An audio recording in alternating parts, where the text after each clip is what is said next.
evaluasi dan refleksi untuk pengawasan di tahapan pilkada tahun 2024. Untuk peserta itu dari stakeholder, perwakilan dari pemerintah kota, TNI, Polri, media, ormas, KP, dan sebagainya. Untuk yang pertama kita menyampaikan evaluasi dalam kaitan pengawasan pilkada. Nah, kalau kita bicara evaluasi kan kita bicara data juga.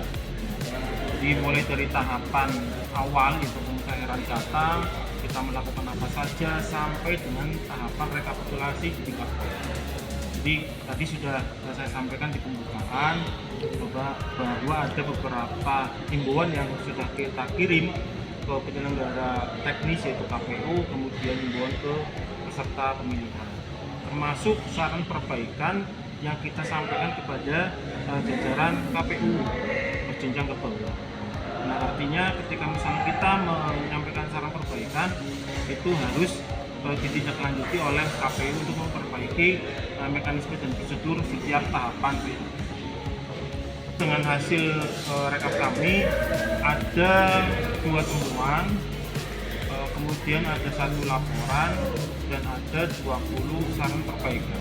Kalau saran perbaikan ini maksudnya pelanggaran administratif yang KPU harus menindaklanjuti. Untuk temuan sendiri ada 2 itu tidak kami registrasi karena tidak memenuhi unsur. Kemudian 1 laporan yang bersangkutan mencabut di hari berikutnya. Jadi artinya tidak ada satupun yang diregistrasi. Laporan yang dicabut itu terkait apa, Pak?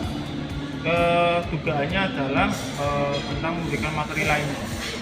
Anggaran yang paling banyak administratif ya, lebih ke di kampanye, misalkan tidak ada STP, jadi kita memberikan dugaan atau himbauan kepada para peserta pemilu. Evaluasi untuk ke depan bahwa ketika nanti karena kan biasanya KPU ini akan memberikan surat dinas di menit terakhir.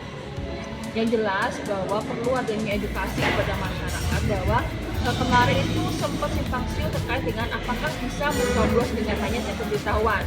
Nah, di surat dinas KPU disebutkan bahwa yang bisa adalah KTP DPT. Jadi ketika yang bersangkutan menggunakan KTP DPT dan pemberitahuannya hilang misalkan, dia seharusnya masih bisa untuk mencoblos karena otomatis pemberitahuan itu bisa tercetak kembali di KPU. Oleh karena itu memang beberapa pada saat kurang ada beberapa laporan dari masyarakat terkait dengan mekanisme itu. Nah, oleh karena itu kami itu sudah menyampaikan kepada KPU agar supaya diperbaiki dengan KPPS-nya. Nah, alhamdulillahnya ada beberapa yang sudah terselesaikan bahwa diberikan edukasi kepada pemilih bahwa silakan untuk mengambil KTP supaya bisa mencoblos ya, karena tidak bisa kalau hanya cek pemberitahuan. Atau ketika misalkan KPPS 4 dan 5 kurang memahami peraturan terkait dengan itu juga kita memahami.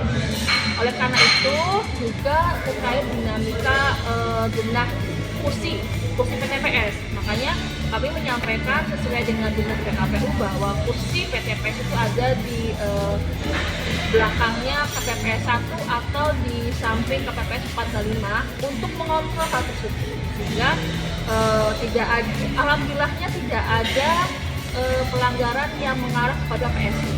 Itu merupakan menurut kami itu bagian penting kenapa PTPS bisa untuk mengontrol terkait dengan pemilih yang bukan pemilih tersebut misalnya. Jadi dinamika dalam tahapan putusan seperti itu Mas kronologinya. Nah, ini mungkin menjadi evaluasi untuk kita bersama karena seperti yang disampaikan bahwa di Magadana kan juga tingkat bahwa pemilihnya turun ya karena tidak ada orang. Rata-rata tidak dicek pemberitahuan tidak bisa diberikan kepada pemilih, tapi dari KPU pun mempersilahkan ketika nanti beliaunya mau mencoblos untuk bisa tetap diterima dan cek pemberitahuan akan diambil. Jadi semua bisa terlayani dengan baik dan alhamdulillah peran masyarakat untuk bisa melaporkan kepada Bawaslu lumayan tinggi dalam arti berarti masyarakat sudah mempercayai Bawaslu untuk aduan-aduannya. Jadi tingkat partisipasi pengawasan juga menurut kami juga tinggi dan semua sudah diselesaikan di TPS. Tinggal nanti persiapan kita untuk menghadapi gubernur